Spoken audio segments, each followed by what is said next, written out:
हम बात करेंगे ये देश मांगे मोर की।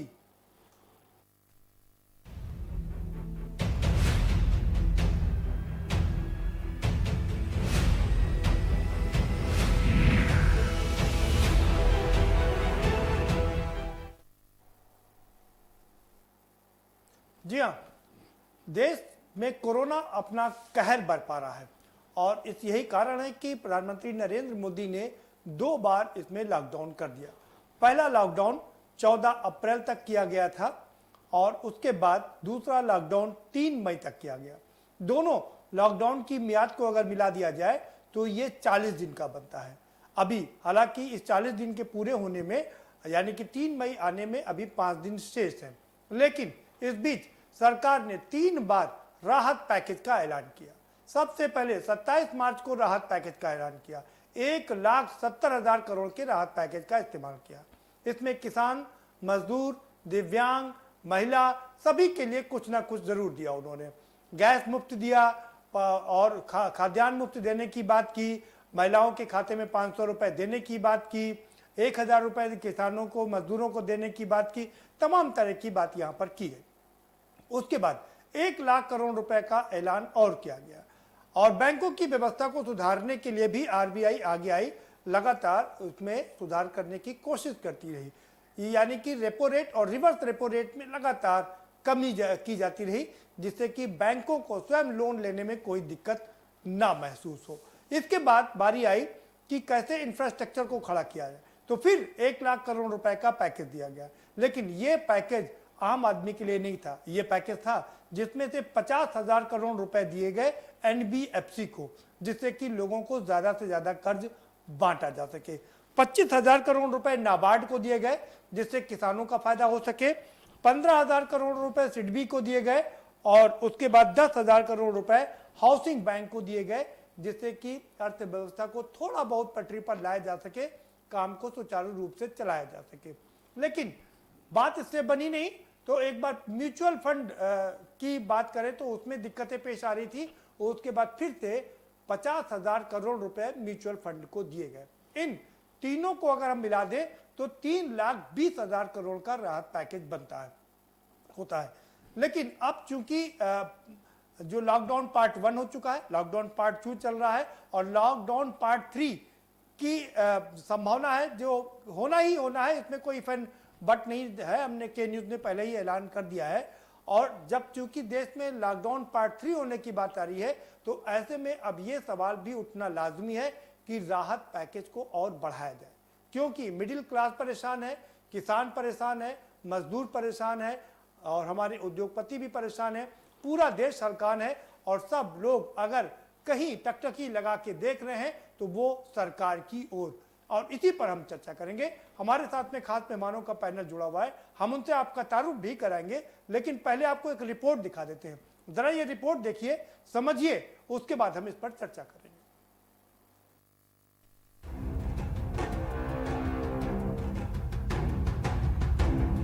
एक तरफ देश में कोरोना वायरस का संक्रमण बढ़ रहा है, तो दूसरी तरफ इसके समाधान के लिए प्रधानमंत्री नरेंद्र मोदी हर संभव कोशिश कर रहे हैं। पहले लॉकडाउन में वित्त मंत्री ने गरीबों के लिए 1.70 लाख करोड़ के राहत पैकेज का ऐलान किया था। इस पैकेज के जरिए देश के किसान, मजदूर के अलावा बुजुर्ग, विधवा और दिव्यांगों को राहत देने की कोशिश की गई। लेकिन दूसरे लॉकडाउन के बाद जो हालात बने, उसे देखते हुए अब देश के मिडिल क्लास को प्राथमिकता देते हुए किसान, मजदूर और अर्थव्यवस्था को ज्यादा सहूलियत देने की जरूरत महसूस हो रही है। कोरोना का प्रकोप इंडस्ट्री के कई सेक्टर के लिए कहर साबित हुआ है, तो मिडिल क्लास की तो कमर ही तोड़ दी है। कोरोना से जीडीपी में प्रमुख योगदान रखने वाले निजी उपभोग, निवेश और विदेशी व्यापार तीनों पर ही बुरी तरह से मार पड़ी है। तो इसकी वजह से करोड़ों की संख्या में नौकरियां जाने की आशंका है। किसान, मजदूर, बुजुर्ग और दिव्यांगों की लॉकडाउन के बीच आर्थिक स्थिति बिगड़ रही है। ऐसे में जरूरत है कि सरकार इसके लिए ठोस रणनीति बनाकर बड़ी राहत दे। कोरोना संकट के बीच बुधवार को केंद्रीय कैबिनेट की अहम बैठक होनी है। जिसमें कोरोना और देश के आर्थिक हालात पर मंथन भी तय माना जा रहा है। दूसरे लॉकडाउन के बीच हर वर्ग सरकार की तरफ टकटकी लगाकर देख रहा है। देश में कोरोना का संकट भी बढ़ा है। स्वास्थ्य मंत्रालय के मुताबिक भारत में कोरोना के अब तक कुल 29,435 पॉजिटिव मामले सामने आ चुके हैं। पिछले 24 घंटे में 684 मरीज इलाज के बाद ठीक हुए हैं। मंत्रालय के मुताबिक अब तक कुल 6,868 लोग ठीक हो चुके हैं। 17 जिलों में 28 दिनों से कोई नया केस नहीं आया है।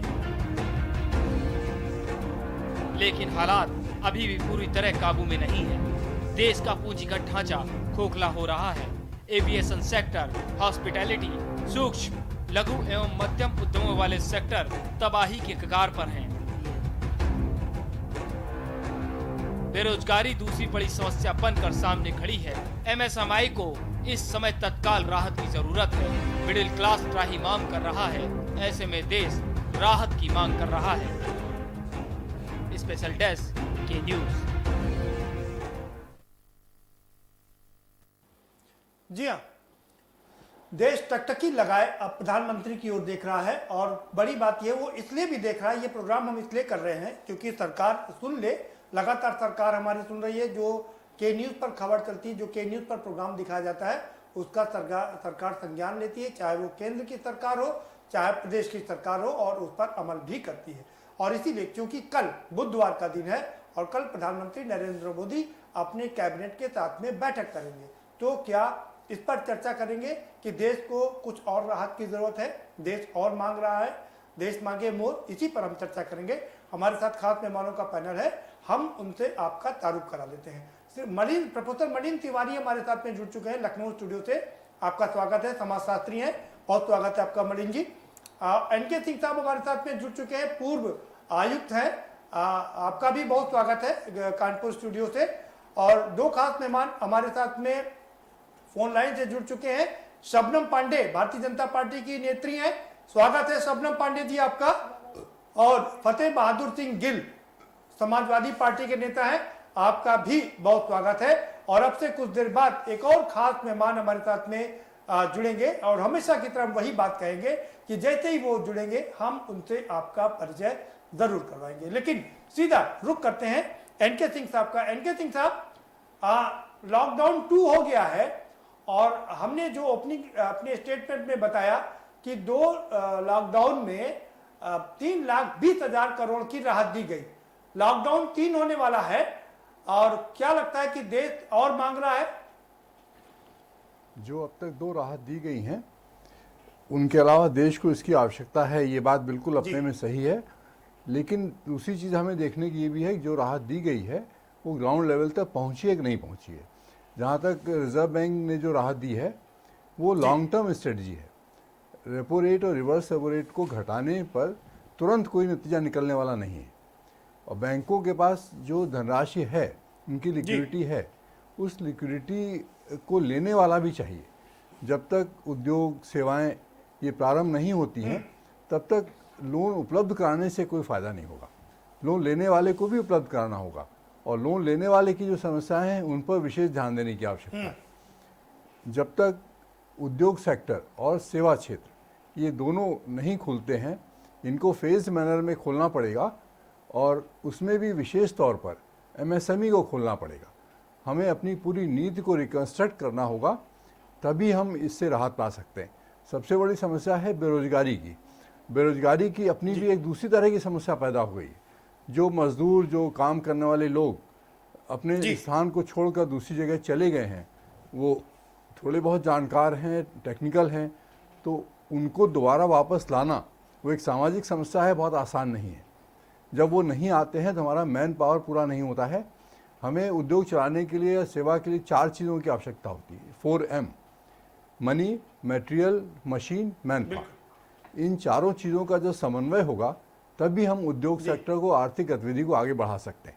जब तक हमारी आर्थिक गतिविधि आगे नहीं बढ़ती है तब तक हम विकास की और अपने आर्थिक विकास की और जीडीपी का किसी भी चीज़ की उम्मीद नहीं कर सकते। इस सब के लिए हमें आवश्यक है कि हम एक नए सिरे से और पहचानने की ज़रूरत करें कि हम किस किस सेक्टर को आगे ले जाना है, और जो भी राहत पैकेज दिए जा रहे हैं उन राहत पैकेज को लेने वालों की आवश्यकता होनी चाहिए। वर्तमान में जितने उद्योग चल रहे थे उनको ही रिवाइव करने के लिए सबसे पहले तो हमें मॉरिटोरियम पीरियड बढ़ाना पड़ेगा। जो 3 महीने का मॉरिटोरियम पीरियड दिया गया है उस पीरियड में पर्याप्त संख्या में उद्योग नहीं चल पाएंगे, क्योंकि इस समय पूरा लॉकडाउन है, कोई भी गतिविधि नहीं है। बिल्कुल ठीक करें। उस हालत में हमें रिवाइवल के लिए आवश्यक है कि हम मॉरिटोरियम बढ़ाएं, लोगों की मात्रा बढ़ाएं, उद्यमी बढ़ाएं, उद्यमियों का सोशल स्टेटस बढ़ाएं और उनको इनकरेज करें कि सरकार आपके साथ है, आप आगे बढ़िए, आपके अगेंस्ट कोई भी कोर्सिव एक्टिविटी या कोई भी इस तरह का काम नहीं किया जाएगा। जैसे टैक्स स्ट्रक्चर है, जीएसटी का रिटर्न दाखिल करना है तो 20 तारीख या 24 तारीख को दाखिल करना है तो 24 तारीख की आपको छूट दी जाएगी, क्योंकि मूवमेंट नहीं है। इस तरह के हमें संवैधानिक परिवर्तन करने हैं। साहब आएंगे आपके पास दोबारा से, जरा चर्चा में और भी मेहमानों को शामिल कर लेते हैं, फिर दोबारा से आपका रुख करेंगे। मणिन्द्र त्रिपाठी जी हमारे साथ में, प्रोफेसर मणिन्द्र त्रिपाठी। एनके सिंह साहब कह रहे हैं ये जो पैकेज दिए गए 3 बार, म्यूचुअल फंड को अगर हम छोड़ दें तो 2 बार जो पैकेज दिए गए उनको धरातल पर उतारना बहुत जरूरी है, क्योंकि सबसे बड़ी समस्या धरातल पर उतारने की ही है।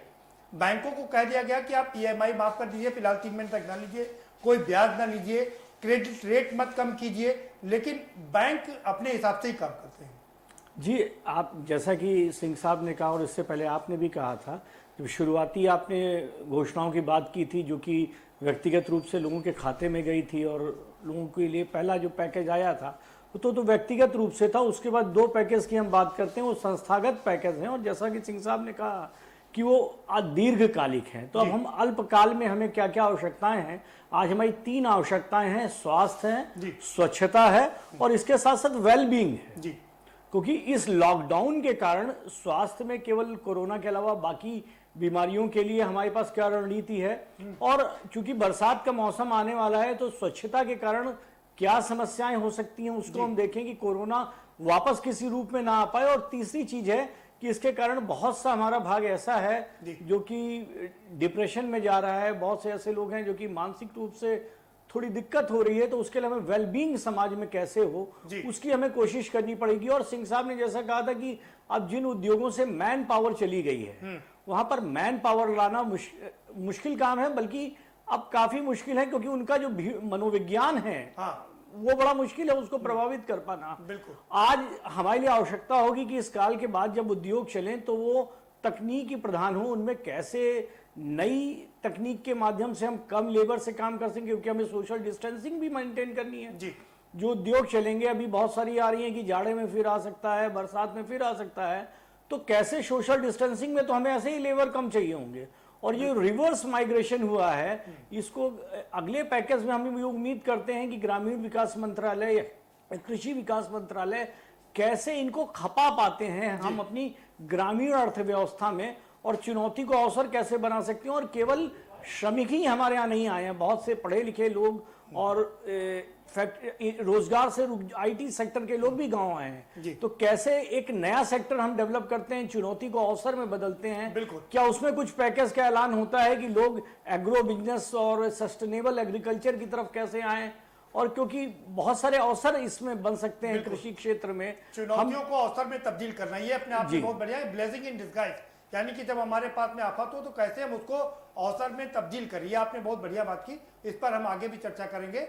हमारे साथ और भी मेहमान जुड़े, उनको चर्चा में शामिल कर लेते हैं। शबनम पांडे, ये लॉकडाउन 2 समाप्त होने में 5 दिन बचे हैं, लॉकडाउन 3 की बात चल निकली है और राहत पैकेज की भी उम्मीद कर रहे हैं लोग, टकटकी लगा करके देख रहे हैं प्रधानमंत्री की ओर। देखिए प्रदीप जी, निश्चित तौर से हमारे प्रधानमंत्री जी ने जिस तरीके से कोरोना के खिलाफ लड़ाई लड़ी है वो बहुत ही सराहनीय है, और हम सब यहाँ तक कि विश्व भर के सभी लोग भारत की तरफ टकटकी लगाए बैठे हैं कि भारत किस तरीके से इस संकट की स्थिति से निपटता है। और प्रधानमंत्री जी ने मुख्यमंत्रियों से जो चौथी अपनी मीटिंग की उसमें ये बात कहा था कि इस संकट की घड़ी को हमको अवसर में बदलने की जरूरत है। और इससे पहले भी कई बार पैकेज दिए जा चुके हैं। पहले मजदूरों को, जितने भी श्रमिक थे, वृद्धा थे, दिव्यांग लोग थे, उन्हें डीबीटी के थ्रू जो है सारी राहत दिलाई गई है। दूसरी बात जो है हमारे नाबार्ड है, हमारा इंफ्रास्ट्रक्चर जो कंस्ट्रक्शन क्षेत्र है उन क्षेत्रों में एमएसएमई को बढ़ावा देने के लिए कई राहत पैकेज दिए गए थे। और तीसरी कल एक कैबिनेट मीटिंग होने जा रही है। इस कैबिनेट मीटिंग में भी तमाम ऐसी चीजों पे, क्योंकि ये भी सोचा जा रहा है कि जिन 300 जिलों में कोरोना वायरस का प्रकोप अब करीब करीब खत्म पे है, उन सभी जगहों पे किस तरीके से जो ग्रीन जोन है उन पर कैसे आर्थिक तौर पे वहाँ उन क्षेत्रों को गति में लाया जाए। जो हॉटस्पॉट एरिया है उनमें भी किस तरीके से कैसी छूट दी जाए। उन छूटों के साथ साथ किस तरीके से हम आर्थिक अपनी जो स्थिति है उसको गति में लाएंगे। निश्चित तौर पे कोरोना में जो जिस तरीके से सोशल डिस्टेंसिंग करके हमें काम करना है, हमें 50% के करीबन अपने श्रमिकों का इस्तेमाल करना है। इस तरीके के और कुछ जो हम मुझसे पहले बोल चुके वो जो कह रहे हैं कि बहुत से मजदूर अपने कार्यस्थल से माइग्रेट कर चुके हैं अपने घर की तरफ, तो इसीलिए सरकारों ने बहुत कम ही मजदूरों को माइग्रेशन का परमिशन दिया है।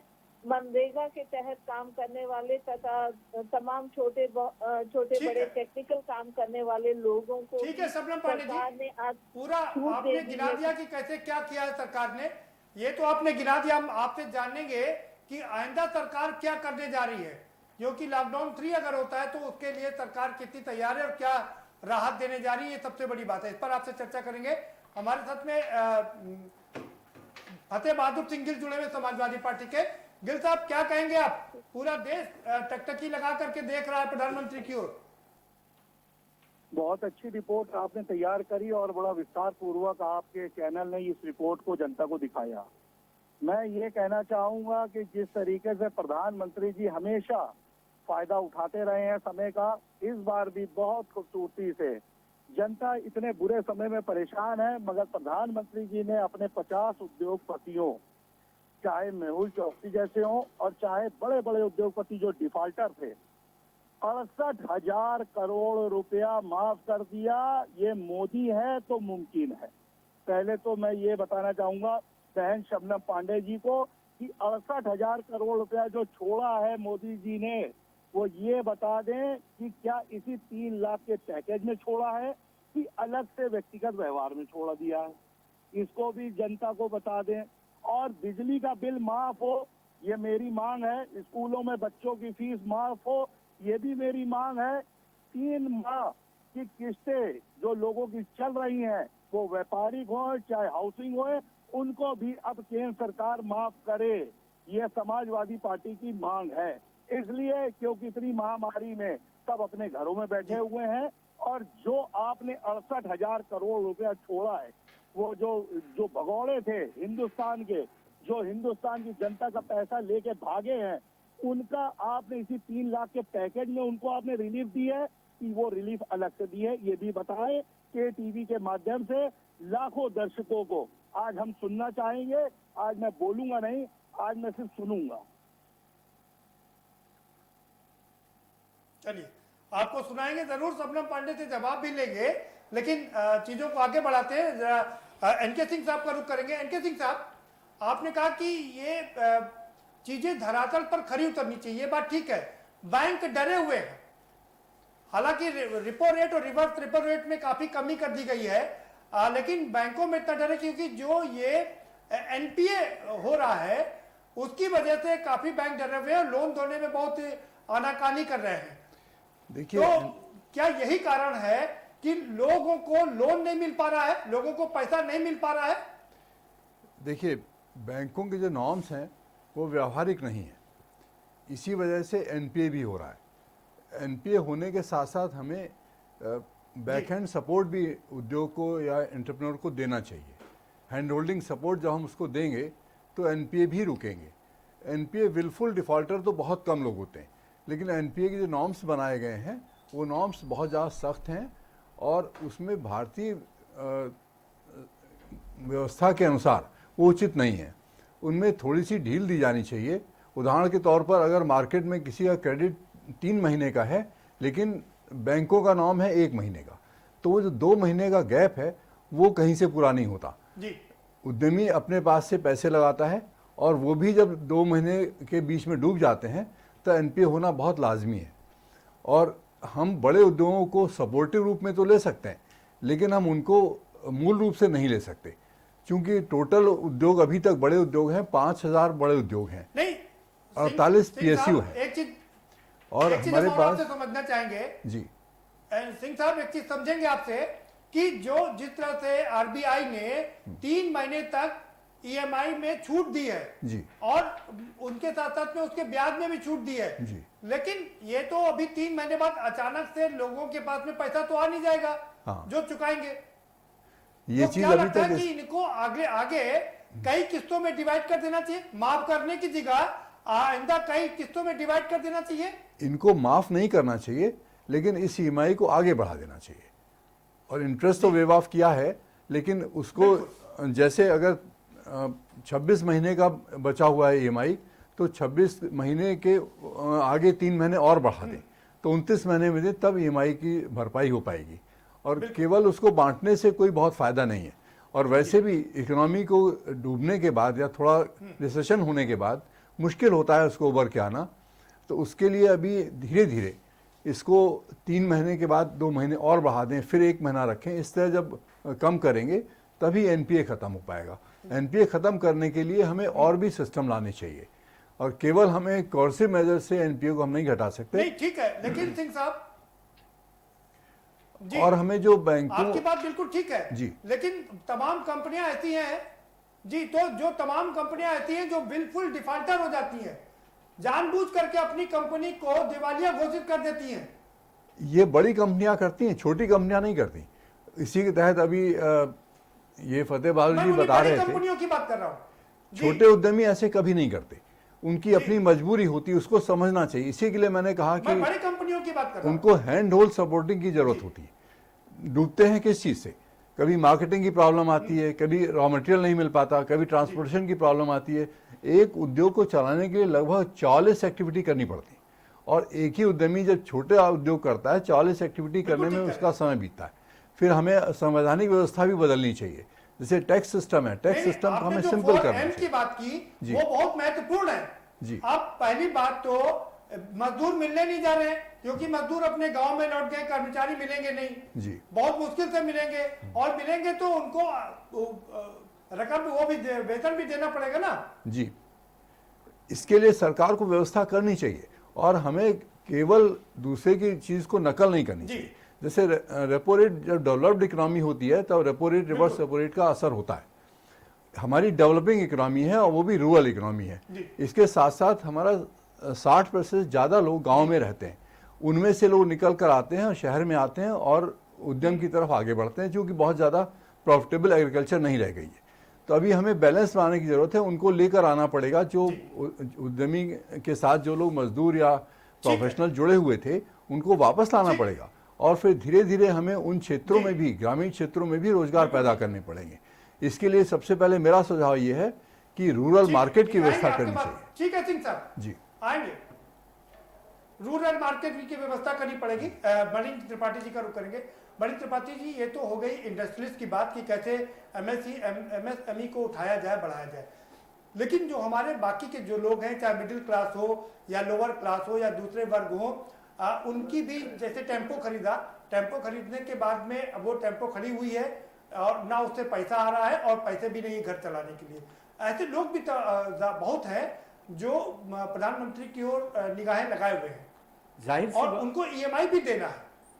जाहिर सी बात है, जो छोटे उद्यमी हैं जी, या स्व रोजगार में लोग लगे हुए हैं, ये बहुत से अर्थव्यवस्था के एक सेक्टर हैं जो कि इस राहत पैकेज में नहीं आ पा रहे हैं। उनके लिए तो हमें व्यवस्था करनी ही करनी है। उनके कुछ अल्टरनेट, अगर मान लीजिए किसी रोजगार में फर्क पड़ा है तो उसका अल्टरनेट रोजगार क्या हो सकता है, और साथ ही साथ कौशल विकास के द्वारा उनको कैसे रोजगार दिलाया जा सके। नहीं, जो ये बात चल, आपकी बात ठीक है, कौशल विकास तो चल ही रहा था रास्ते वहां पर, लेकिन अभी फिलवक्त चूंकि समस्या का समय है, क्या लगता है कि जो ईएमआई है या जो बिजली का बिल है या जो दूसरे सारे ये बिल हैं, उनको थोड़े समय के लिए पोस्टपोन कर देना चाहिए और बाकी के समय में मर्ज कर देना चाहिए? नहीं, जाहिर सी बात है, अब जो अगला पैकेज आएगा उसमें सरकार को इसका प्रावधान करना पड़ेगा, क्योंकि जब 1 महीने से 40 दिन से लगभग बंद जी। है, तो बिजली का बिल कहां से देंगे, वो उसकी किस्त कहां से देंगे?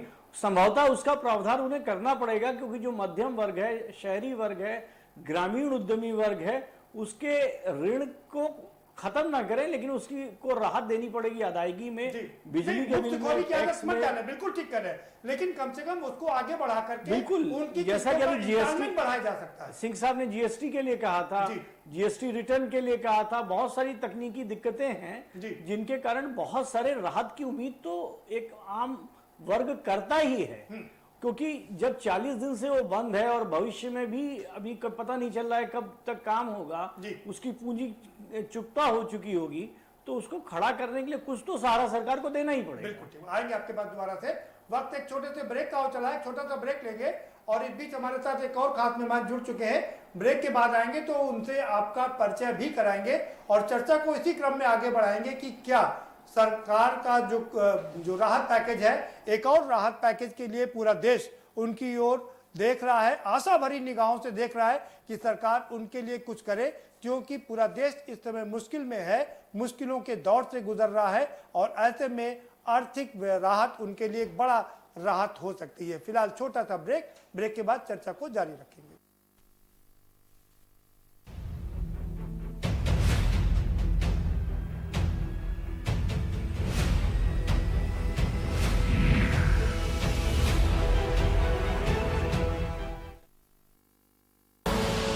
आप देख रहे हैं के न्यूज, खबरों का सारथी।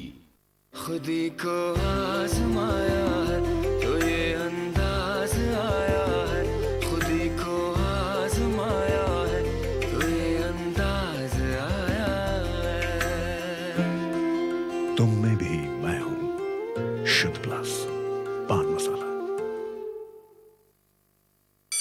Mount Litra Z School, Unnao, #1 in academics, #1 in sports, best teachers, best result, smart classroom, best transport facility, world class infrastructure के साथ Mount Litra Z School, Unnao। खबर वही जो के न्यूज इंडिया ने कही। क्या जो क्रिटिकल मरीज हैं, आखिर उनका इलाज कैसे होगा? अस्पतालों का सच की बात सही, उस पर असेसमेंट पर निर्भर है। बिल्कुल, तो ये असेसमेंट क्यों नहीं हो रहा है? के न्यूज की खबर पर सरकार की मुहर। कि अगर वो आपको लगता है कोरोना संक्रमण से मुक्त है, तो उसको आप सर्जरी के लिए, उसको आप ट्रीटमेंट के लिए भर्ती करिए।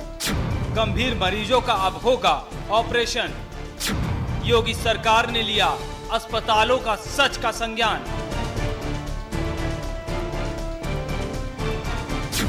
के न्यूज सबसे तेज, सबसे आगे।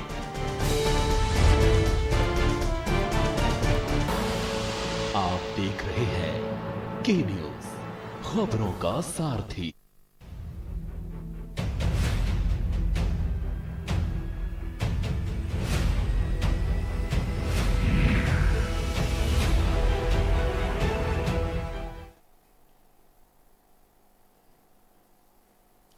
ब्रेक के बाद आपका स्वागत है और हमारे साथ एक और खास मेहमान जुड़ चुके हैं, उनसे आपका तारुफ करा देते हैं।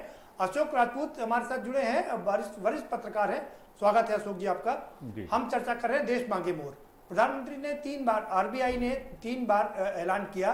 पहला पैकेज 1,70,000 का 24 मार्च को दिया, उसके बाद 1 लाख का पैकेज दिया जिसमें 50,000 करोड़ एनबीएफसी को दिया और बाकी 50,000 करोड़ बाकी लोगों को दिया, नाबार्ड को और हाउसिंग को इन लोग को दिया। अभी 50,000 करोड़ म्यूचुअल फंड को भी दिए गए। लॉकडाउन का 2 पीरियड निकल चुका है, तीसरा पीरियड होने वाला है, संभवतः लग जाएगा 3 तारीख के बाद। क्या लगता है कि देश पूरी तौर पे प्रधानमंत्री की तरफ उम्मीदों भरी नजर से देख रहा है कि उसको एक और राहत पैकेज मिले? प्रदीप जी, करीब 40 दिन हो जाएंगे जी, ये तीसरे जब चरण में आएगा, तीसरे चरण है, और मैं नहीं समझता कि तीसरे चरण का लॉकडाउन इस देश में आना चाहिए। हो तो पार्शियल हो सकती हैं, कुछ हिस्सों को करके कर सकते हैं, लेकिन अब लॉकडाउन में देश को नहीं ले जाना चाहिए जी। अभी स्थितियां ये इतना सुदृढ़, आर्थिक रूप से इतना सुदृढ़ देश नहीं है, क्योंकि हम विकासशील देश है, विकसित देश नहीं है। विकसित देशों की स्थिति खराब है, हमारे विकासशील देश है। हमारे यहाँ लोअर तबका बहुत ज़्यादा है, हमारे निम्न आय वर्ग तबका बहुत ज़्यादा है, हमारे मध्यम वर्ग वाला आय वह बिल्कुल पिस रहे हैं। तो मैं इस बात का तो कतई समर्थक नहीं हूँ किसी भी दृष्टिकोण से मैंने सारे अध्ययन किए हैं, उन सारे से, चाहे वो आर्थिक है, चाहे औद्योगिक है, चाहे किसी तरह का सार्वजनिक उद्यम वाला है, ये किसी भी या MSME वाला सेक्टर है, इनमें किसी भी परिस्थिति में अब अगला लॉकडाउन नहीं होना चाहिए। ये तो भारत के प्रधानमंत्री जी को या राज्यों के चीफ मिनिस्टर को समझना चाहिए। स्थिति है, अगर हॉट स्पॉट्स है तो उनको आप बिल्कुल करिए, बिल्कुल क्या नाम है, आप लॉकडाउन की स्थिति में रखिए, लेकिन आप पूरे शहर की और पूरे जिले की या पूरे राज्य की या पूरे देश की स्थितियों को ठहराइए मत, उनको रोकिए मत, उनको धीरे से उनको स्पीड दीजिए, मंथर गति से उनको आगे बढ़ाइए। ठीक है जी जी। नहीं, लेकिन मैं आपसे वो बात कर रहा था कि क्या एक और राहत पैकेज देना चाहिए? दूसरा देखिए प्रधानमंत्री जी हैं और देश में स्थितियों को समझ रहे हैं, वह समझ रहे हैं, देश के प्रधानमंत्री जी के अलावा और जो लोग हैं सब, उनकी टीम है और भी जो लोग हैं उनके विशेषज्ञ, वो सब समझ रहे हैं, आकलन उनको हर चीज पहुंच रही है। लेकिन देखिए ये किसी चीज का रोज की वो नहीं है कि हर एक बार एक पैकेज की मांगे मोर, पैकेज मांगे मोर, ये अनलिमिटेड चीजें हैं और ये मांगे से बंद होना चाहिए। अब वैसे किसी की मुझे लगता नहीं अब इस समय किसी और अगले पैकेज की कोई जरूरत है, कतई जरूरत है। लेकिन हाँ, उन लोगों को जरूरत हो, उन स्थितियों में जरूरत है जहां आपका क्रेडिट लिमिट्स है, अभी शायद संकेत भी दिए थे, सरकार की तरफ संकेत दिए थे कि उनकी क्रेडिट लिमिट बैंक्स अपने आप से बढ़ाएंगे। सिर्फ और कुछ नहीं है, जो लोग MSME वाले लोग हैं उनको अच्छी तरह सुचारू रूप से चलाने के लिए उनकी क्रेडिट लिमिट्स को आप रिन्यू कर दीजिए, उनको एक्सटेंड कर दीजिए, 1.25 गुना कर दीजिए, इतने जरूरत है।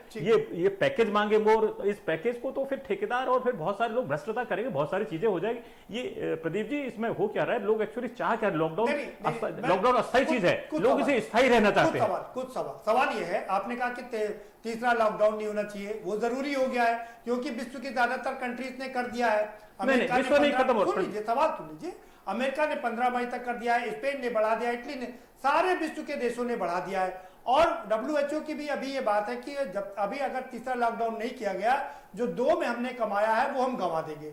तो इसलिए लॉकडाउन तो जरूरी है क्योंकि जान को बचाना है, जहान भी बचाना है हमें। जहान बचाने के लिए जो लोग इतने परेशान हैं उनके लिए पैकेज की मांग तो करनी पड़ेगी ना। प्रदीप जी देखिए, जिस तरह से कोविड-19 चल रहा था, उसकी स्पीड चल रही थी, दुनिया में चल रही थी। अब इस समय मात्र दुनिया के 4 देश रह गए, भारत सहित, जहां अभी है उनकी स्थिति मध्यम स्थिति है या अमेरिका में तीव्र स्थिति है और ब्राजील इधर नीचे आ रही है, भारत में भी नीचे आएगी। तो अब यह कह करके इस बहाने से कि WHO की तो कई रिपोर्ट है, बहुत कंट्राडिक्टरी रिपोर्ट है, उनके ऊपर बहुत मैं पहले भी नहीं मानता हूं और बहुत सारी चीजें नहीं। ठीक है, उनके एक्सपर्ट्स होंगे, कुछ है, माने हम सजगता बरत सकते हैं, सजगता बरतते हुए हर हालत में हमें काम करने से, लेकिन लॉकडाउन कतई कोई जरूरत नहीं है। मान लीजिए लॉकडाउन बढ़ेगा, अगर लॉकडाउन बढ़ता तो क्या राहत पैकेज की जरूरत पड़ेगी कि नहीं पड़ेगी? क्योंकि 40 दिन से 35 दिन से लोग घरों में कैद हैं, निकल नहीं रहे हैं। उनको क्या घरों में प्रदीप जी, जो घरों में कैद है, देखिए परेशानी किसकी हो रही है?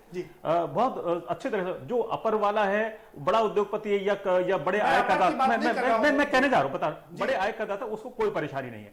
बहुत छोटे वाले कोई परेशानी नहीं, सरकार उसके लिए चिंता, उसको राशन दे रही है, उसको पैसा, उसको चाहे 1000 रुपए दे रही है, 500 दे रही है, कुछ ना कुछ कर रही है और उसके साथ है। देखिए परेशान कौन हो रहा है प्रदीप जी? 500 रुपए दिए हुए बहुत नहीं, वो तो आप उसको रोज नहीं, वो रोजाना कैश डाउन है, रोजाना ATM नहीं चलता है, ये तो हमेशा मालूम है। अगर मुझे 10,000 रुपए मिलते हैं, मुझे 10,000 भी चलाना पड़ेगा। अगर सरकार ने 1,000 दे दिए है, 500 दे दिए, तो ठीक है। मतलब आपके हिसाब से पैकेज की जरूरत नहीं? अभी अगला कोई पैकेज की, इस तरह आर्थिक पैकेजों की बहुत जरूरत। पैकेज किसको जरूरत है, मैं बता रहा हूं, MSME की क्रेडिट लिमिट की, जो बैंक की क्रेडिट लिमिट सिर्फ इतना बढ़ाइए, इससे ज्यादा की जरूरत नहीं आ रही है। ठीक है। एनके सिंह साहब, अशोक राजपूत कह रहे हैं कि बाकी लोगों को बार बार पैकेज देने की जरूरत नहीं है। देश में 80 करोड़ लोग हैं, नौकरी चली गई है, जिनके पास पैसा नहीं है, EMI चुकाने का पैसा नहीं है, रोज कमाते हैं, रोज खाते हैं, वो कह रहे हैं कि किसी को पैसा देने की जरूरत नहीं है, राहत की जरूरत नहीं है। देखिए, हमें अपने सामाजिक परिस्थिति को ध्यान में रखना पड़ेगा। हमारा जिस तरह का सोशल स्ट्रक्चर है, उसमें हमें लॉकडाउन भी करना पड़ेगा और पैकेज भी देना पड़ेगा। जितने लोग डेली वर्कर हैं, रोज कमाते हैं, रोज खाते हैं, उनका काम बिना पैकेज के नहीं चल सकता। और ये खाली यहीं पर नहीं, पूरी दुनिया में ऐसा होता है। और हमने तो फिर भी बाद में किया है, और जगह पर लोगों ने पहले ही एडवांस में पैसा भेज दिया गया है। आप कनाडा में देख लीजिए, ऑस्ट्रेलिया में देख लीजिए। और जहाँ तक इसका पैकेज का सवाल है, पैकेज आवश्यकता है इसलिए देना पड़ रहा है। और आज भी इतने पैकेज देने के बाद भी हमारे यहाँ अशोक जी, काफी अशोक लोग जी, आपको सवाल पूछना बिना चाहिए। रोटी खाए हुए नहीं सोते नहीं हैं। मैं सवाल नहीं, मैं तो अपनी स्थिति बता रहा हूँ, मुझे न्यूज़ के सवाल पूछने की अनुसार जरूरत ही- नहीं आ रही है। मैं बता दूं देखिए प्रदीप जी, फिर मैंने कह रहा हूँ वो शायद उस तथ्य पर बात नहीं जा रही है, उस तथ्य जो देखिए मध्यम आय वर्ग वाला और जो निम्न आय वर्ग वाला उसकी परेशानी है। अगर सरकारी सिस्टम में उसे तनख्वाह मिल रही है जी, जो वैसे कमा रहा है, जो प्राइवेट सेक्टर में कमा रहा है, परेशानी उसकी है। मैं उसी की बात परेशानी कर रहा हूं भाई, जो private आप sector- उसके उद्योग बंद है। नहीं उसके लिए 15,000 बेरोजगारी हो गई, 30% बेरोजगारी हो आप गई कितनी है। भी मदद आप कर दें, कह रहे हैं आप कि उस किसी उद्योग की नहीं जरूरत आप नहीं, नहीं नहीं, आप उसे नहीं, नहीं नहीं मान के देश में नहीं आगे बोल, ये नहीं बेकार की बात है। नहीं मान लिया मैंने आपके कहने से या इनके सिंह साहब कहने से मान लिया दे रही सरकार, तो 25,000 50,000 रुपए महीने के सैलरी लोगों को अकाउंट ट्रांसफर कर देगी क्या सरकार?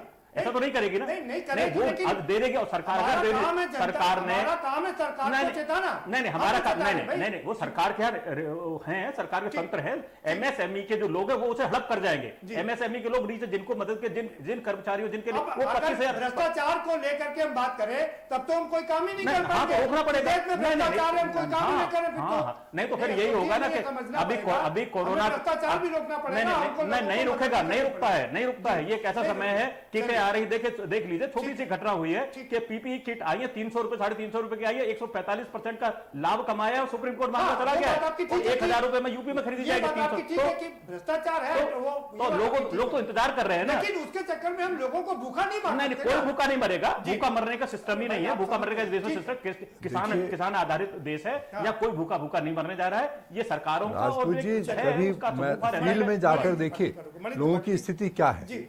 मैंने लोगों को खाना भी खिलाया इस दौरान 5-7 दिनों में। लोगों की वो दशा है जो मैंने कभी देखी भी नहीं थी, मैं सोच भी नहीं सकता था। वास्तविकता यह है कि आज भी लोग भूखों मर रहे हैं और उनको खिलाने वाले लोग, प्राइवेट लोग उनकी मदद कर रहे हैं। जो सरकारी मदद आ रही है वो पर्याप्त नहीं है और हो भी नहीं सकती। जब तक जनता का उसमें समर्थन नहीं होगा, सब लोग मिलकर उससे फाइट नहीं करेंगे, तब तक संभव नहीं है। ऐसे लोग हैं और ये देश की जनता बहुत अच्छी है। यूएन की भी रिपोर्ट है 80 करोड़ लोग रात को भूखे सोते हैं। सरकार दे रही है एक टाइम के खाने की। मैं बता दूं छोटी सी बात, और 25 रुपए तहसीलदार मांग रहा है और 25 रुपए सिर्फ इसलिए, तो मैं क्या कर सकता हूँ? ये बात आपकी ठीक है, फिर क्या कर सकते हैं आप? ये बात आपकी ठीक है। देखिए मिनिमम नीड की बात है, 40 रुपए में 35,000 की बात नहीं है सर, मिनिमम नीड। तो अब ये कौन, इसका मतलब ये नहीं कि हम कोई सहायता नहीं फिर किसके लिए? तहसीलदार के जेब भरने के लिए दे दें क्या? तहसीलदार के जेब भरने के लिए देते हैं? लूट वालों के लोग, ये ठेकेदारों के करेंगे देते हैं। जो 1,000 रुपए का मतलब पीपी किट देगा, 350 रुपए में उपलब्ध है हमें, 350 रुपए में उपलब्ध हो रहा है। आप 1,000 तो देखिए फिर तो हमें सिस्टम को बदलना पड़ेगा। 600 नहीं 1,000, यूपी में 1,000 रुपए का आ रहा है, यूपी में 1,000 रुपए का है जी। देखिए उस हालत में जो आप सिस्टम की बात कर रहे हैं, सिस्टम को बदलना पड़ेगा ना। भूखे के लिए सरकार दे रही है, 40 रुपए प्रतिदिन दे रही है। जहां तक सिंह साहब का ये कहना है कि लोगों को आगे आना पड़ेगा, और मैं आपको याद दिलाना चाहता हूं कि आज से 100 साल पहले ऐसी स्थिति थी, तो उस पे ये पहली बार ऐसा हुआ कि जन समुदाय बाहर आया। आर्थिक स्थिति आदमी की ज्यादा हो या कम हो। 1918 में जो फ्लू आया था उसकी बात बाद में करेंगे। हम अभी बात वर्तमान की कर लेते हैं कि क्या क्या करना चाहिए सरकार को। आज बहुत सारे सेक्टर ऐसे हैं, अगर मैं अशोक जी की बात करूं तो आज शायद मीडिया का भी बड़ा एक वर्ग है ये जो सेक्टर जा रहा है, कुछ इसके लिए भी राहत की बात होगी, क्योंकि ये केवल हंस देने वाली बात नहीं है। जो आपके अखबार बांटता था, जो बहुत सारी जगह पे काम करते थे, आज उनके भूखे मरने की नौबत आ रही है। तो अगर आप इसी तरह हर सेक्टर में कहेंगे कि बिल्कुल जरूरत नहीं है, तो उस बेचारे का कौन सा भ्रष्टाचार है जिसकी सेल कम होगी? कहां से देगा? आखिर वह सरकार भी देगी। सरकार के पहले लॉकडाउन खुलेगा तो प्रोडक्टिविटी आएगी, तो फिर पैसा ट्रांजैक्शन में आएगा, तो टैक्स में आएगा, तब देगी ना। तो बंद होगी तो कहां से देगी? मुझे इतना से बता दीजिए। नहीं सरकार लॉकडाउन सरकार सम सीमांत उत्पादकता के नियम के अधीन। कौन सा नियम? Marginal utility. आप मेरी बात तो सुनिए, आप बड़े बड़े आर्थिक सिद्धांतों की बात कह रहे हैं, इकोनॉमिक्स के बेसिक प्रिंसिपल को तो समझिए।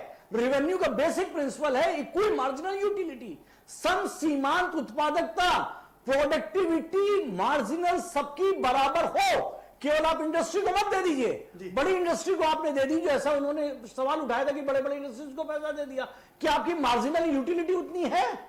आखिर वो मार्जिनल यूटिलिटी क्या बाकी सेक्टर्स के लिए नहीं चाहिए?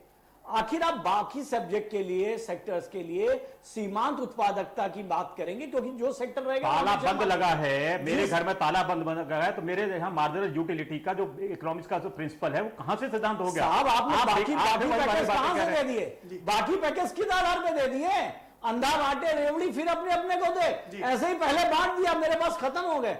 कुछ ना कुछ तो नियम बना के बांटा होगा। जी चलिए, सबनम पांडे जी का रुक रहे। सबनम पांडे जी, अशोक राजपूत कह रहे हैं कि भाई कुछ लोग इस त्रासदी में भी मौज काट रहे हैं। 350 रुपए की किट, 360 रुपए की किट को 1000 रुपए में बेच रहे हैं, 18 करोड़ का मुनाफा कमा रहे हैं, और ऐसे में राहत पैकेज देने का क्या मतलब है?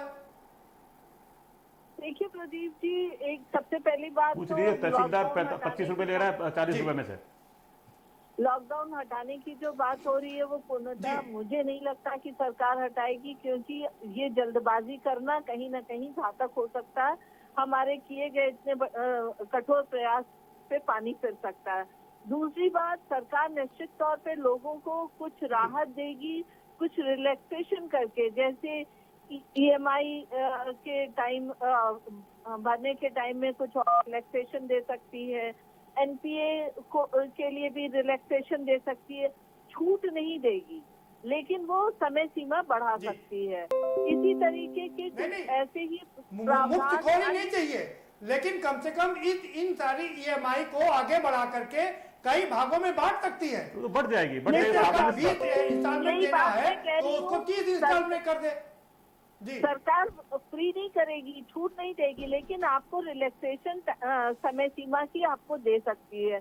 साथ साथ सरकार ने तमाम श्रमिकों को, चाहे वो कंस्ट्रक्शन के साइड के हो या खेतों में काम करने वाले हो या तमाम अन्य ठेला लगाने वाले, इन सभी तरीके के श्रमिकों को सरकार ने उनके अकाउंट में डायरेक्ट ट्रांसफर करके पैसे दिए हैं। उन्हें राशन फ्री में दिया है, और उसके बावजूद भी कोई बचता है उसी पर सवाल खड़े कर रहे हैं। अशोक जी कह रहे हैं कि जो DBT के माध्यम से पैसा दिया है, 1000 रुपए जो दिया है, तहसीलदार उसमें से 800 रुपए अपनी जेब में रख रहा है। नहीं, मैं दूसरी बात कह रहा हूँ प्रदीप जी, मैं बात कह रहा हूँ कि जो DBT वो जा रहा है वो तो जाएगा, वो कौन कहता है, मैं तो वो कह रहा हूँ जो 40 रुपए भूख के लिए प्रतिदिन जनता भोजन के लिए दिए गए हैं, किचन पब्लिक किचन चलाने के लिए दिए गए, उसमें से तहसीलदार पैसा मांग रहा है। मैंने और उसमें से भी कितना 40 रुपए में 25 रुपए, 40 रुपए लूट है। मतलब आश्चर्य की बात है कि इसके बावजूद। और जरा सबनम जी से पूछ लीजिए, अगर ये सब डायरेक्ट बेनिफिट ट्रांसफर से ही बहुत सारी चीजें चल जाएंगी, तो फिर आप इस देश के प्रधानमंत्री जी को, फिर देश को ये बताना पड़ेगा कि हमारे कोरोना की ये व्हाइट पेपर है, ये देश की स्थिति है। पहले दिन आप कह रहे हैं, पहली बार आप कह रहे हैं हमें 21 दिन का, आप बिल्कुल हर हाल में बता रहा हूं, देश को बताना। देखिए, देश को आप पहला लॉकडाउन है, फिर दूसरा लॉकडाउन है, तीसरे की मरमरिंग हो रही है, तीसरे की बीजेपी वाले में ज्यादा कर रहे हैं। क्यों बीजेपी वाले कह रहे हैं? फिर राज्यों पर क्यों छोड़ रहे हैं आप? केरल में बहुत अच्छा हो रहा है, केरल में क्यों नहीं डेथ्स हो रही है? आपके यहाँ अभी संख्या क्यों बढ़ रही है? आप फिर उसके बाद महाराष्ट्र में और गुजरात में क्यों बढ़ रही है? तो कहीं कुछ लापरवाही हो रही है, लोगों ने कहीं की है, उसको लेकर के आप थोपिए मत, चीजों को आप इसको स्ट्रीमलाइन करिए। सबनम जी को भी ये समझ में आना चाहिए कि हाँ, प्रधानमंत्री जी बता दें कि कोरोना की देश की अद्यतन स्थिति यह है, वो छुपा भी रहे, वो खुलासा भी नहीं करे। अशोक जी जवाब दे। सबनम पांडे जी।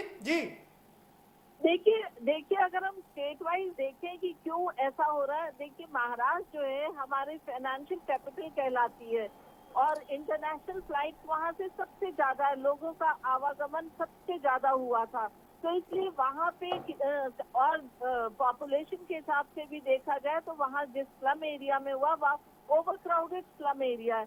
तो मैं ये नहीं कहूंगी कि महाराष्ट्र में लापरवाही हुई या गुजरात में लापरवाही हुई या दिल्ली में।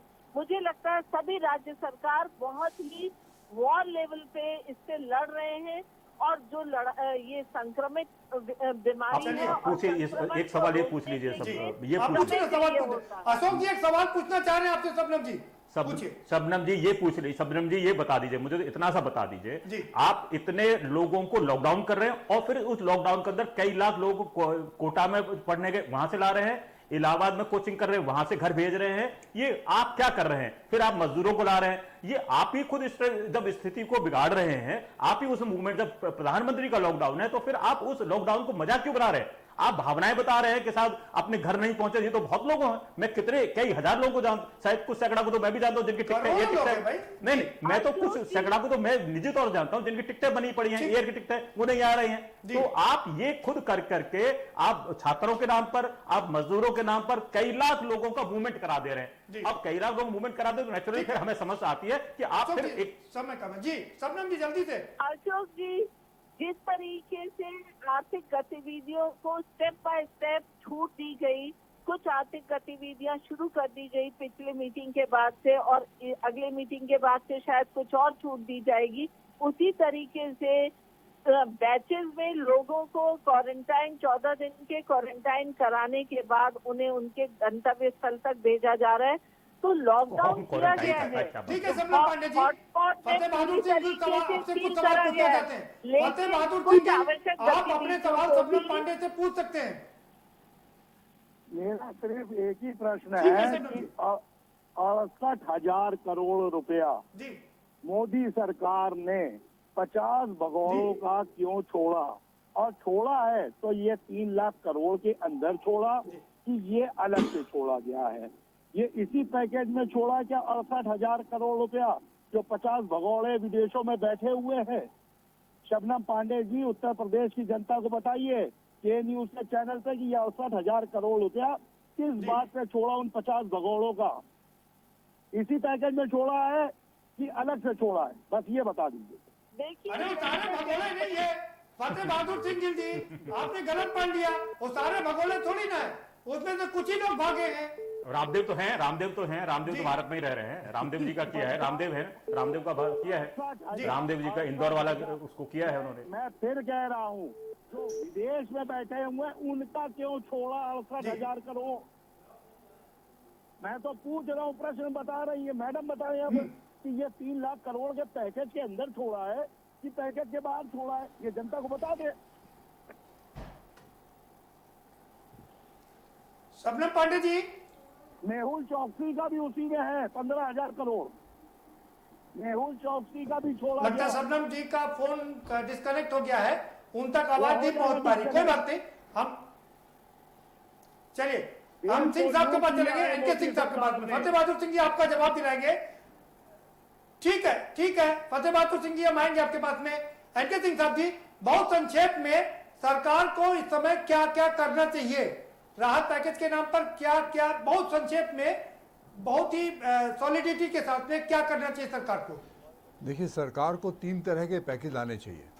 एक तो एमएसएमई के लिए अलग से पैकेज हो, दूसरा उस सेक्टर के लिए जो टेक्नोक्रेट हैं लेकिन अपने स्थान से विस्थापित हो गए, तीसरे जो नॉन टेक्निकल हैं और उनकी आवश्यकता है, मतलब लोअर लेवल के टेक्निकल हैं, उन तीनों के लिए हमें अलग अलग तरह के पैकेज, और कुछ लोगों के लिए हमें स्थानीय स्तर पर सुविधाएं भी पैदा करनी पड़ेंगी, जैसे आईटी सेक्टर के लोग बाहर हैं। सिंह साहब, हम आपका फाइनल कमेंट लें उससे पहले हम आपको रोकना चाहेंगे। शबनम पांडे जी हमारे साथ दोबारा जुड़ गई हैं। शबनम पांडे, फतेह बहादुर गिल आपसे सवाल पूछ रहे हैं, आप उनका जवाब दे दीजिए। देखिए, मुझे कहीं ना कहीं ऐसा लगता है जिस तरीके से अभी कोरोना की लड़ाई में को वो राजनीति की लड़ाई बना के बैठे हुए हैं, ये दुर्भाग्य की बात है। आज उन्हें चिंता करनी चाहिए देश की जनता के लिए। आप चिंता ना करिए, 68,000 करोड़ रुपए छोड़ दीजिए और आप चिंता बता रही है। अरे 68,000 करोड़ रुपया क्यों छोड़ा ये बताइए? 68,000 करोड़ रुपया 50 उद्योगपतियों का आपने क्यों छोड़ा? और उनसे सारा आपकी सरकार इतने बुरे समय में भी अपनी राजनीतिक फायदा उठा रही है। 68,000 करोड़ रुपए आपकी सरकार ने क्यों छोड़ा? देश वापस क्यों छोड़ा? और उनसे सारा वसूली करेगी, कोई राहत देने की बात सरकार भगोड़ों से नहीं कर रही है। नहीं, बिल्कुल बयानबाजी कर रही है। शबनम पांडे ने कह दिया कि पूरा एक पैसा वसूला जाएगा। आपका जवाब मिल गया। एनके सिंह साहब के पास चलते हैं, समय कम है। सिंह साहब, गिल साहब समय कम है। शबनम पांडे जी आपको भी रुकना पड़ेगा। हमें तीनों लोगों के जो पैकेज देने हैं। फतेह बहादुर सिंह जी, गिल साहब समय कम है। एनके सिंह साहब जल्दी से अपनी बात पूरी कर लीजिए। सरकार को क्या करना चाहिए फिल वक्त? हाँ, सरकार को एमएसएमई के लिए तो विशेष तौर पर करना चाहिए, और साथ में जो पैकेज गए हैं 2 बातें बताई गई हैं, क्रेडिट फ्लो करा दें और जीएसटी स्तर टैक्स श्रम में थोड़ा सा परिवर्तन कर दें। ये सबसे ज़रूरी चीज़ है। और दूसरी बात, जो लोग बिल्कुल बेरोजगार हो गए हैं उनको फ़िलहाल तो पैकेज देना ही पड़ेगा। जहाँ तक राजपूत साहब ने कहा था कि हमारे पास पैसे कब तक हम देंगे, हमें अपने बजट को रिएलोकेट करके पैसे की व्यवस्था करनी पड़ेगी, क्योंकि भुखमरी से हमें बाहर निकलना है। उन लोगों के लिए हमें डायरेक्ट पैसा हम सबको नहीं दे सकते, उसके लिए भोजन सामग्री वगैरह देनी पड़ेगी और उसकी व्यवस्था हमें अपनी व्यवस्था सुधारनी होगी। हम ये नहीं कह सकते कि इसमें करप्शन होता है, इस वजह से हम इसको नहीं करेंगे। जो जरूरी है उसे करें और व्यवस्था को सुधारें। हमें इसके बाद वैसे भी अपनी पूरी व्यवस्था को, पूरे तंत्र को पुनः देखना पड़ेगा कि उसमें कहाँ सुधार की आवश्यकता है। समय कम है, वरना मैं आपको ये बता दूं कि हमें किस किस लेवल पर सुधार की आवश्यकता है और बहुत गहन रूप से हमें इस पर विचार करना पड़ेगा। इसको माइक्रो लेवल पर देखेंगे तभी ये काम संभव है। जी जी, ठीक है। मलिक जी, आपके नजर में सरकार को क्या क्या करना चाहिए इस समय? जैसा कि अभी सिंह साहब ने कहा कि उन क्षेत्रों पर एक राहत देने के साथ साथ हमें ये भी देखना है कि आने वाले समय में कोई और ऐसी समस्या हमारे साथ ना उत्पन्न हो। जैसे मैंने शुरू में ही कहा था, स्वास्थ्य, स्वच्छता और वेलबींग जी, वो भी हमारी प्राथमिकता पे होनी चाहिए। और भी बीमारियां जो और साथ साथ हैं उनके इलाज की भी हमें साथ में, क्योंकि बहुत लंबा समय है जो बाकी बीमारियों के हम इलाज से बच रहे हैं। बिल्कुल, आगे टीबी से लाखों लोग मर रहे हैं, बाकी कोई बीमारियों से लोग मर रहे हैं, उन पे भी हमें स्वास्थ्य सेवाओं लाखों लोग टीबी से मर रहे हैं। स्वास्थ्य सेवाओं को संगठित रूप में खड़ा करना है कि इस लॉकडाउन की पीरियड के बाद हम स्वास्थ्य सेवाओं को सुचारू रूप से चला सकें। नहीं, हम जब से आजाद हुए हैं तब से लेकर अब तक हथियार खरीदने में विश्व में तीसरे नंबर पर हैं। खाली अगर स्वास्थ्य में और एजुकेशन में पैसा नहीं खर्च कर पाए वो बात अलग है। क्या करना है अशोक जी, अगर सरकार कुछ करती है तो उसको क्या क्या करना चाहिए? देखिए, सरकार को तो सिर्फ ये है कि जो आपका जन विकास से संबंधित चीज़ें हैं उनको शुरुआत करना चाहिए जी। और फैक्ट्रीज पर जो नॉर्मली सब जानते हैं सरकारी सिस्टम के अंदर 30% लोग छुट्टी पर होते हैं विभिन्न कारणों, 70% पर काम चलता है, 50% पर सरकार का अलाउ कर दिया है। इसको जरा ठीक से चलने दें। और जैसे आज सरकार ने राज्य यूपी के अंदर भी स्पेशली और जगह भी हो गया है कि जो कंस्ट्रक्शन का काम था उसके लिए जो मटेरियल का आवागमन था, बहुत सारी चीजें थी, लोहा है, सीमेंट है, गिट्टी है, ये जो भी मटेरियल है वह उसको रोक टोक नहीं होगी। तो अब ये पिछले अगले 1-15 दिन के अंदर अगर लेबर और डेवलपमेंट और कुछ काम हो वैसे दिखेगा तो चीजें डिफरेंट होने लगेगी। सावधानियां बरतें। देखिए, मैं ये नहीं कहने जा रहा हूं कि बिल्कुल आप सावधानियां नहीं, या तो एकदम खोल देंगे या सावधानी बरतें। ये कहकर के शबनम पांडे जी वाले स्टाइल में नहीं चल सकता कि हमारे नवरात्रि का त्योहार रहा था तो हमने अपनी कन्याओं को भोजन नहीं कराया और जगराता नहीं किया, तो अब जो दूसरों का कोई दूसरा पर्व हो रहा है तो इसलिए उनके लिए राहत हो जाएगी। प्रधानमंत्री जी उनके रमजान मुबारक कह रहे हैं और शबनम जी कुछ दूसरी बात कह रहे हैं। तो समझे ये लोग अपने नेता की नवरात्रि नहीं मनाना तो रमजान मुबारक भी नहीं मनाना चाहिए। नहीं, बिल्कुल नहीं, बात बिल्कुल ठीक है आपकी। नहीं, मैं तो नहीं कहा, प्लीज नहीं, बिल्कुल डिकोड मत करिए। मैंने कहा कि ये भारतीय जनता पार्टी की तरफ से आ रहा है कि लॉकडाउन करेंगे तो ऐसा हो जाए, क्योंकि उस दौरान नहीं हुई तो अब इनको भी छूट नहीं होनी चाहिए, इसलिए ये भी ताले में बंद घूमे। ये है इनके पीछे की मंशा। फतेह बहादुर सिंह जी, जल्दी से 20 सेकंड के अंदर अपनी बात रखिए। सरकार को क्या करना चाहिए? वो बात अपनी छोड़ दीजिए, वो बात आपका जवाब मिल गया। प्रदीप जी, सबसे पहले तो भारतीय जनता पार्टी हिंदू मुस्लिम नहीं कर रही है। जनता के स्वास्थ्य के लिए जहाँ पे लॉकडाउन जरूरी है वहाँ जरूर होना चाहिए। और आपने देखा कि पिछले 10 दिनों में कुछ आर्थिक गतिविधियां भी सरकार ने बढ़ाई है, चाहे वो निर्माण का कार्य हो या किसानी का काम हो। तमाम ऐसे क्षेत्रों में सरकार ने अपनी गतिविधियां बढ़ाई है और आगे भी स्टेप बाय स्टेप समय समाप्त हो गया बढ़ाएगी, उनको राहत पैकेज देते हुए। ठीक, आगे भी स्टेप बाय स्टेप काम करेगी सरकार। ठीक है शबनम जी। फतेह बहादुर सिंह जी, जल्दी से अपनी बात रख लीजिए। बहुत ही दुर्भाग्य है प्रदीप जी इस देश का कि इस देश के प्रधानमंत्री इस बुरे हाल में भी अपनी राजनीति और अपने उद्योगपतियों को पूरा अंदरूनी तौर से, बैकग्राउंड तौर से सपोर्ट कर रहा है, जिसका जीता जागता कारण है। अरे भाई फिर साहब, मैं आपसे सजेशन मांग रहा था, आपकी सुई वहीं पर अटक गई है। बहुत शुक्रिया आप सभी मेहमानों का, बहुत शुक्रिया इस चर्चा में भाग लेने के लिए।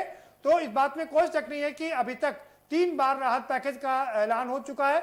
24 मार्च को पहली बार 1,70,000 करोड़ का ऐलान हुआ था, उसके बाद 1 लाख करोड़ का ऐलान आरबीआई ने किया और 50,000 करोड़ का अभी ऐलान म्यूचुअल फंड को स्टेबल करने के लिए दिया गया है। लेकिन अब चूंकि लॉकडाउन पार्ट 3 होने की उम्मीद करीब करीब बन गई है और होना ही है, तो ऐसे में लोगों की राहत की उम्मीद भी बढ़ चली है और पूरा देश टकटकी लगाए प्रधानमंत्री की ओर देख रहा है, आरबीआई की ओर देख रहा है कि वो एक और राहत पैकेज का ऐलान करे जिससे कि उनको राहत मिल सके। फिलहाल इस कार्यक्रम में इतना ही, आप हमें दीजिए इजाजत और बाकी खबरों के लिए देखते रहिए के न्यूज इंडिया।